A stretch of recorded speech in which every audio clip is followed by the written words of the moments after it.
দেখুন আমরা হরিনাম করি, অনেকেরা আছেন আপনারা জপ করেন, হাতে করে জপ করেন নাম,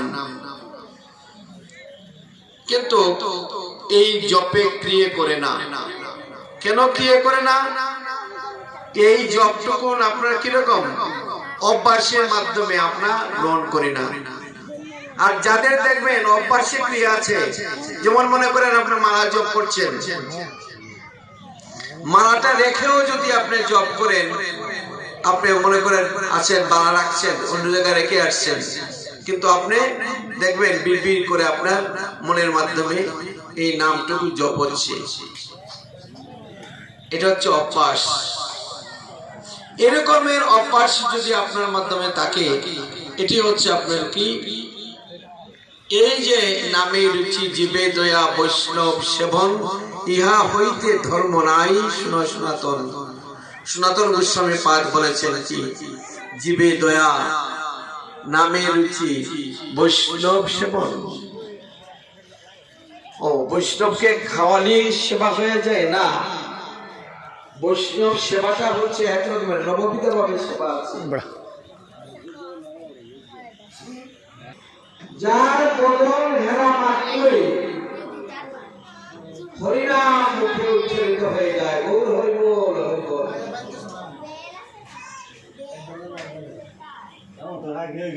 যখন দেখবে কোন বৈষ্ণবকে দেখবে হরে কৃষ্ণ হরি বল বলে বলা হয়, কারণ তার বদন দেখলে হরি বল বলে। এই কথাটি কিভাবে আছে? নিশ্চয়ই তার মাধ্যমে। তাহলে এটি কিভাবে হয়? তাহলে এই যে নাম, এই নামের সঙ্গে কি আছে?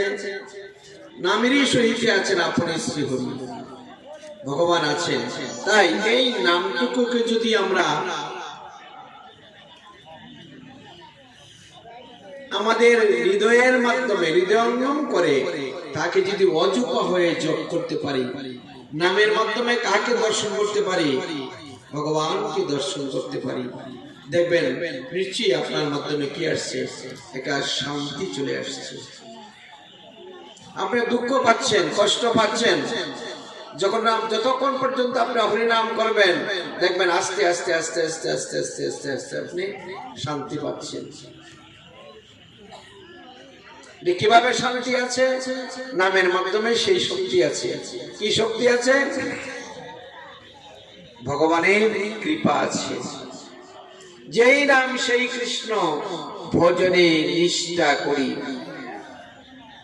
এই ভজনটা হতে হবে নিষ্ঠার মাধ্যমে। নিষ্ঠা করে করে করে করে করে করে করে করে করে করে করে দেখবেন আপনার মাধ্যমে যখন হরিনাম করবেন, অটোমেটিকলি আপনার নাম আপনাকে ক্রিয়া করবে। সেই নাম যখন স্বতঃসিদ্ধ আপনার মাধ্যমে, দেহের মাধ্যমে কি করবে? একটি ভক্তি বৃক্ষে পরিণত হয়ে যাবে। এই ভক্তি বৃক্ষের ফলই হবে গোবিন্দ সেবার ফল। এটি হবে সুখ, পারমার্থিক সুখ। কারণ আমরা তো পারমার্থিক সুখটাকে বুঝতে পারি নাই। আমরা পারমার্থিক অর্থ বোঝার জন্য আমরা কি করি? দীক্ষা গ্রহণ করি। হরে কৃষ্ণ। এখানে যারা আছেন সকলেই আপনারা দীক্ষা গ্রহণ করেন। কিসের জন্য? পরম বস্তুকে জানার জন্য, পরমকে জানার জন্য দীক্ষা গ্রহণ করেন। দীক্ষা কেন গ্রহণ করেন? দীক্ষা গ্রহণ করার কারণ কি? আমরা পরম বস্তুকে জানতে পারা এবং তার কাছে যেতে পারি। দীক্ষা শব্দের অর্থ হচ্ছে দক্ষ। দক্ষ শব্দের অর্থ হচ্ছে জ্ঞান। কি জ্ঞান? পারমার্থিক জ্ঞান। পারমার্থিক জ্ঞান কোথায় পাওয়া যায়? সেটুকু আছে সৎগুরুর মাধ্যমে। সৎগুরু কাহাকে বলে? যিনি কৃষ্ণ ভাবনামৃত হয়ে কৃষ্ণ বিষয়ে যিনি পুরো তত্ত্ব তার থেকে অবগত আছেন, তিনি হচ্ছেন সৎগুরু। তিনি পারেন একজন মানব জীবনের যে কোনো সমস্যার সমাধান করতে। তার চরণ কমলে আত্মনিবেদন করে তার রীতি নীতি আচার আচরণ করে যখনই আমরা ভগবত অনুকূলে গীতার্থ তত্ত্ব কথা আমরা শ্রবণ করতে পারি গুরু কৃপার মাধ্যমে, তখনই আমরা সদ্গুরুর ক্রিয়ে লাভ করতে পারি। কিন্তু আমরা দীক্ষা গ্রহণ করি ঠিক, কিন্তু গুরুর বাক্য পালন করি না। কিরকম এখানে আছেন আপনারা বলতে পারবেন না? হ্যাঁ, আমি আমার গুরুর দীক্ষাটুকু পালন করে ওনার আদেশ পালন করেছি, কিন্তু আমার দেহে কোনো শান্তি পাইনি। এইটুকু কি আপনি সত্য কথা বলতে পারবেন? হ্যাঁ, আমি আমার গুরুদেবের সমস্ত কথাবার্তা যা আছে সমস্ত কিছু আমি পালন করি, কিন্তু আমার জীবনে শান্তি পাচ্ছি না। কেউ বলতে পারবেন? পারবেন না। কারণ আমরা গুরুদেবের আদেশ পালন করি না। সেখানে আমি গুরু আদেশ পালন করি না, এখানে আমি সুখ পাবো কি করে? আপনি যদি মনে করেন আপনি ডাক্তারের কাছে গেলেন, আপনি ডাক্তারের কাছে গেলেন কেন? রোগ নিবারণের জন্য। আপনি রোগ নিবারণের জন্য ডাক্তারের কাছে গেলেন, গিয়ে আপনি কি করলেন? ডাক্তারের প্রেসক্রিপশন করলেন। প্রেসক্রিপশন করে যদি এই প্রেসক্রিপশনটা আপনার পকেটে রেখে দেন, আপনি কি সুস্থ হবেন? কি বলেন, সুস্থ হবেন? কেন সুস্থ হবেন না? কি করতে হবে? কি করতে হবে? তাইলে এই প্রেসক্রিপশন অনুযায়ী আপনি একটি দোকানে গিয়ে, কিসের ঔষধের দোকানে গিয়ে তার ওষুধগুলো কিনে নিতে হবে। কিনে নিলে হবে না, এগুলোকে আপনি গাইতে হবে। যখন এই ঔষধগুলোকে খাবেন তখন আপনার মাধ্যমে কি আসবে? ক্রিয়া করবে। আপনি খাচ্ছেন, আপনি ক্রিয়া করছেন। আপনি খাচ্ছেন না, এগুলো ক্রিয়া করবে না। তাইলে কি হচ্ছে দেখুন, আপনি যখন দীক্ষা নিলেন, আপনি যদি গুরুদেবের কথাগুলো পালন করেন না, কাজ করেন না, আপনি কি কখনো গুরুদেবের আজ্ঞাবহ চলতে পারবেন? আজ্ঞাবহ হতে পারবেন না, কারণ তার আদেশ নির্দেশ পালন করছেন না।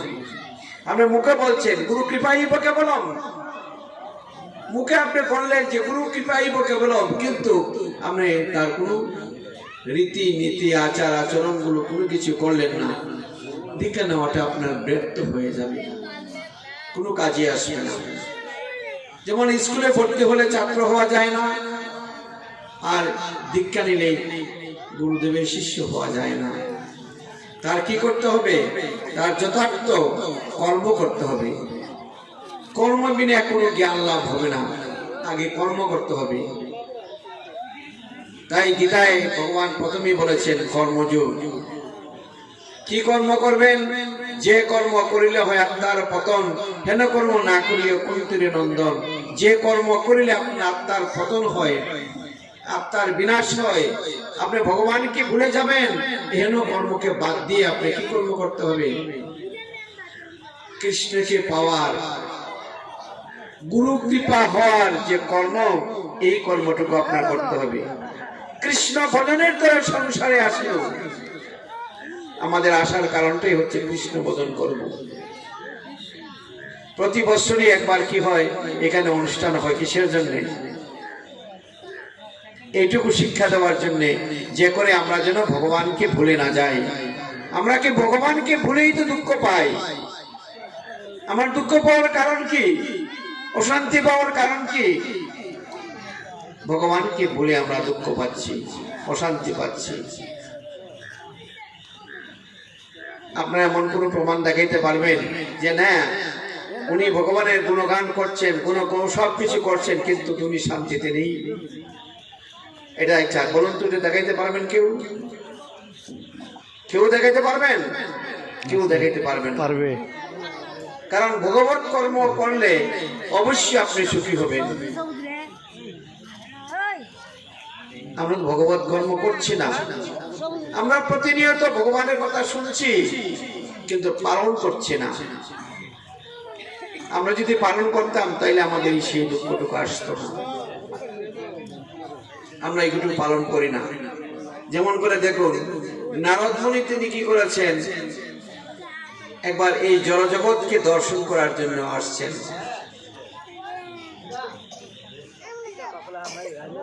কোথায় আসছেন? তিনি কৈলাস অমরনাথ চলে আসছেন। এসে চিন্তা করেন, দেখি আমার জড়জগতের লোকেরা কেমন আছে, সুখে আছে না দুঃখে আছে। এসে দেখলেন কি কৈলাসের শিব তিনি ভগবানের আরাধনায় ব্রতী হয়ে আছেন। এখন তিনি প্রণাম করতে যাচ্ছেন, গিয়ে দেখলেন যে তিনি ভগবানের আরাধনা করছেন। আমি আসলাম ভগবানকে দর্শন করব, ভগবানের কি প্রণাম করব, ভগবানের সঙ্গে কিছু কথা বলবো, কিন্তু দেখলাম যে তিনি ভগবানের আরাধনায় ব্যস্ত আছেন। যখন ভগবানের আরাধনায় ব্যস্ত দেখলেন, দেখে সে তিনি মনে মনে কষ্ট পাইলেন। হায় হায়, আমি আসলাম ওনাকে দর্শন করলাম, কথা বললাম, কিন্তু উনি তো ভগবানের আরাধনায় আছেন। উনি খুবই তিনি কি করলেন, চলে গেলেন পার্বতীর কাছে। পার্বতীর কাছে গিয়ে বললেন, বাবু পার্বতী, আমি ভগবত দর্শন করার জন্য আসলাম মহাদেবকে। এসে দেখলাম তিনি ভগবানের আরাধনা করছেন।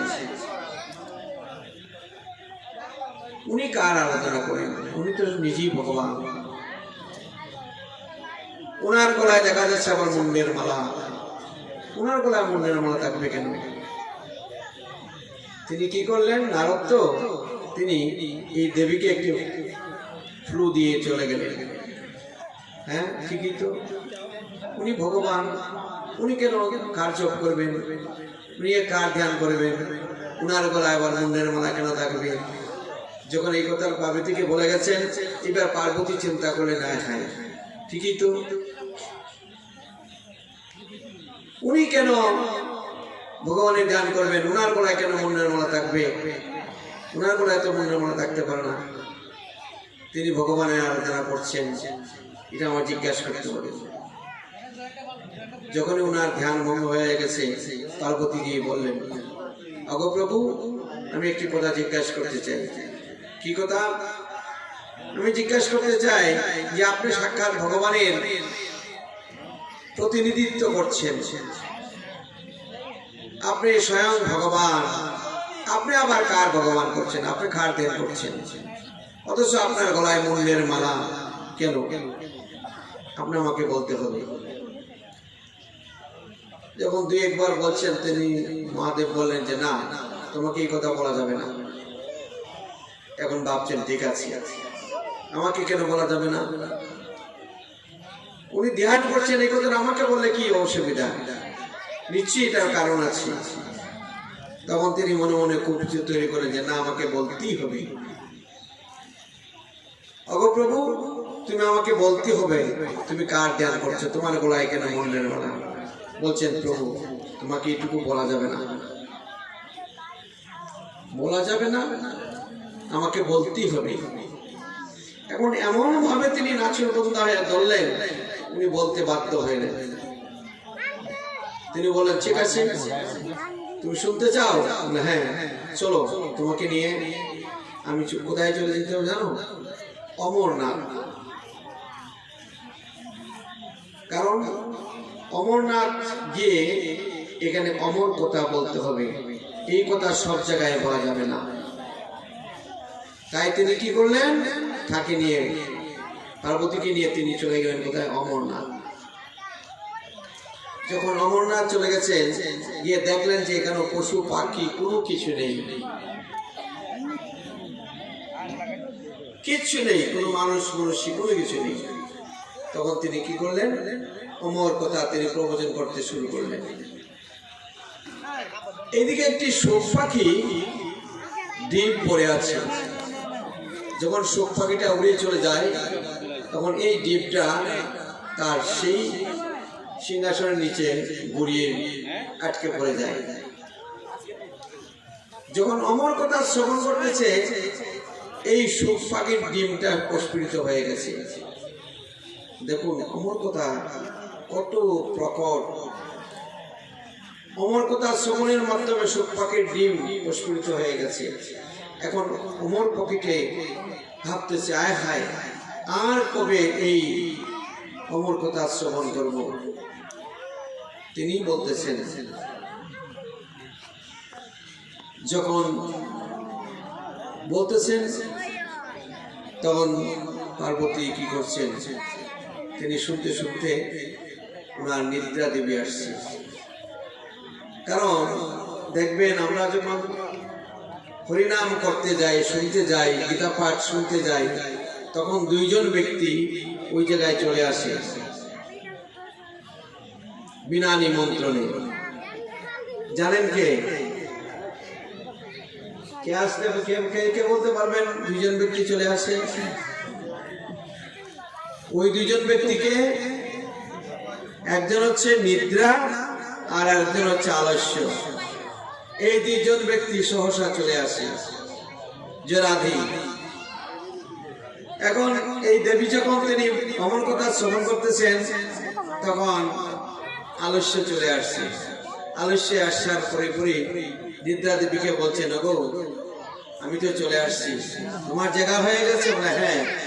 দেখবেন যখন অমর কথা তিনি শ্রবণ করতেছেন, এদিকে দেখেন, এখানেই দেখেন কয়েকজন আছেন, বসতে বসতে বসতে বসতে বসতে হা করে, হ্যাঁ, একটু একটু করে ঘুমিয়ে যাচ্ছে রাধি। তো দেবী যখন এই অমর কথা শ্রবণ করতে করতে তিনি ঘুমিয়ে যাচ্ছেন, তখন মহাদেব জিজ্ঞেস করেছেন, আগো তুমি শুনছো? আগো তুমি শুনছো? তখন তিনি বলছেন, আমি শুনছি, আমি শুনছি। এখন সুখ পাখি চিন্তা করলো মনে মনে যে দেবী তো ওইভাবে শুনতেছেন, উনি